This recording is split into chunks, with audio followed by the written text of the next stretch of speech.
Hey guys, welcome to the Bible in Context series. This is episode 10, Shemu'el Bet, which is 2 Samuel. So Shemu'el Bet continues the record of kingship in Israel. This is a historical book, and it focuses on rule, responsibility, and consequences. Alright, so who wrote the book? This was recorded by prophets after the death of Shemuel, which is Samuel. This book is not written to glorify a king, but to expose the cost of leadership. Okay, when was it written? This was written during the reign of Dawid and shortly after. Israel is now established as a kingdom. Where does this take place? Throughout the land of Israel, with the Yerushalayim, which is Jerusalem, established as a capital. The throne is secured, but the heart is tested. So what is Shemu'el Bet about? Kingship under covenant, and how authority does not remove accountability. Why was it written? To show how Yahuah establishes his chosen king, how covenant promises are confirmed, how sin at the top affects the whole nation, and how repentance matters, but consequences remain. Okay, so my simple outline here, let me just pull it up. The beginning is Dawid established as king over all Israel. Middle, covenant promise and Dawid's sin. The end is family division, rebellion, and unrest in the kingdom.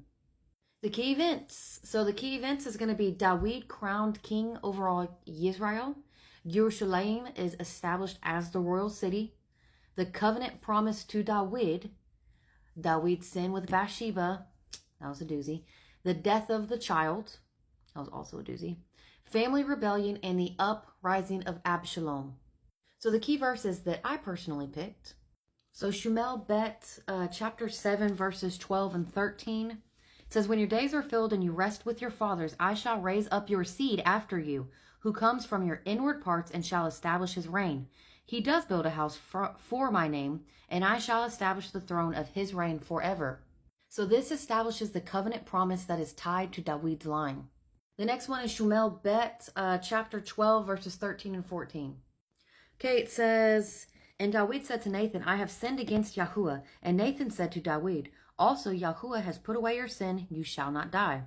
However, because by this deed you have greatly scorned Yahuah, this child also who is born to you shall certainly die.